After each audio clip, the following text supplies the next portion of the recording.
down, I know you got me, baby. Assalamualaikum warahmatullahi wabarakatuh.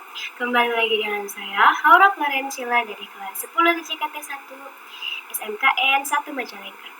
Pada kesempatan kali ini saya akan melanjutkan bab 3 tentang networking model. Di sini terdapat daftar isi. Saya akan menjelaskan tentang konsep networking models, TCP/IP model, TCP/IP model application layer, TCP/IP model transport layer, TCP/IP model network layer, encapsulation and decapsulation, TCP/IP model data link layer, dan physical layer. Lalu yang terakhir adalah OSI model. Jadi saya akan menjelaskan tentang konsep networking models. Konsep networking models adalah jaringan komputer yang mengacu pada perangkat komputasi yang saling terhubung serta dapat bertukar data dan berbagi sumber daya satu sama lain. Untuk terjalinnya proses bertukar data tersebut, diperlukan aturan yang definisikan bagaimana kumpulan komputer agar bisa saling komunikasi. Aturan tersebutlah yang disebut dengan networking models. Jadi, bagaimana setiap vendor dapat saling berkomunikasi dengan open standard networking models yang tersedia. Untuk saat ini, open standard networking models yang tersedia dan terkenal ada dua, yaitu TCP atau IP model dan OSI model. Lalu ada konsep before after networking models. Jadi saya akan menjelaskan dulu tentang before open networking models exercise. Jadi di before open networking model exercise terdapat each vendor create their own networking models. Lalu yang kedua ada on 1974 IBM create system architecture network atau SNA. Jadi pada tahun 1974 IBM membuat networking model miliknya yang bernama SNA. Maka dari itu setiap vendor memiliki networking sendiri, timbulan masalah atau kesulitan. Dan yang terakhir ada other vendor also create their own networking model. Lalu terdapat after open networking model exercise. Ada each vendor use same networking models and can communicate each other. Lalu saya akan menjelaskan TCP atau IP model. TCP atau IP model merupakan jenis networking yang saat ini common digunakan. Setiap networking model itu dipecah menjadi bagian-bagian kecil yang disebut sebagai layer. Lalu, secara dokumentasi, TCP atau IP model terdiri dari 4 layers, namun penerapan dalam real networks, TCP atau IP model lebih mudah untuk dibagi menjadi 5 layer.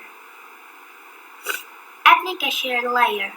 Application layer berfungsi sebagai antarmuka dengan aplikasi, mengatur bagaimana aplikasi dapat mengakses jaringan dan kemudian membuat pesan-pesan berkala.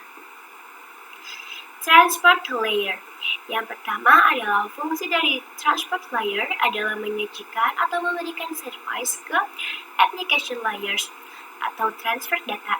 Yang kedua, untuk transfer layer terdapat 2 protokol yang sering digunakan, yaitu TCP dan UDP. Lalu yang ketiga, salah satu mekanisme yang digunakan oleh transport layer khususnya pada TCP itu sendiri adalah error recovery mechanism. Networking layers. Untuk network layers, hanya terdapat satu contoh, yaitu IP.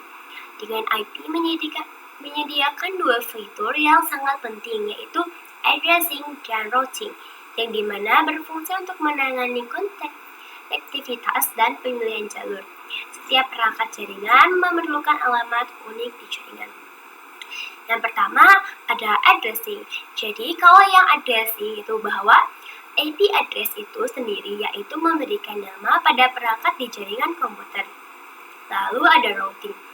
Routing salah satu fitur yang disediakan pada IP di bagian network layer yang bekerja layaknya kantor pos, mencari rute tercepat untuk sampai tujuan.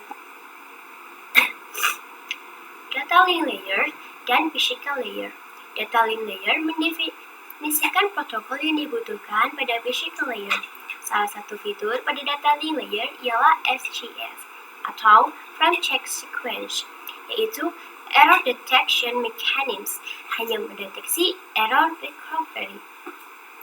Addressing yang digunakan pada data link layer adalah match address, lalu physical layer mendefinisikan cabling pada suatu jaringan komputer, mendefinisikan secara fisik apa yang digunakan untuk menghubungkan antar device.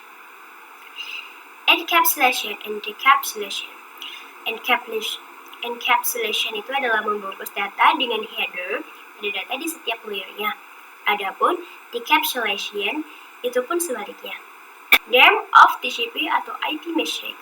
Application atau data transfer layer menjadi data plus TCP header plus segment.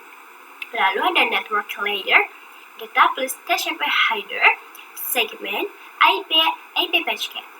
Lalu yang terakhir ada data link data plus TCP header, IP plus ID header, dan data Taylor frame. OSI model. Untuk saat ini, model yang sering digunakan hanya TCP atau IP. Karena untuk dari sisi perkembangan protokolnya atau modelnya, TCP IP lebih dominan dibandingkan OSI layer. Namun, OSI layer biasanya dipelajari karena mudah dipahami. Sebelum networking model ada, setiap vendor membuat atau memiliki networking modelnya masing-masing. Karena setiap vendor memiliki networking yang berbeda-beda, maka komunikasi antar vendor pun sulit dilakukan. Jadi, usaha untuk membangun suatu jaringan komputer sangatlah besar. Lalu banyak vendor itu. Bagaimana upaya agar tetap bisa berkomunikasi dengan baik antar vendor atau satu dengan vendor lainnya? Oleh karena itu, dibuatlah sebuah model atau sebuah standar atau spesifikasi minimum oleh ISO atau International Organization for Standardization pada tahun 1984, yaitu dengan nama OSI, Open System Interconnection, atau bisa juga disebut OSI 7 Layer Model. Sekian dari presentasi saya, maaf bila ada kesalahan. Sekian dari saya, wassalamualaikum warahmatullahi wabarakatuh. Bye-bye.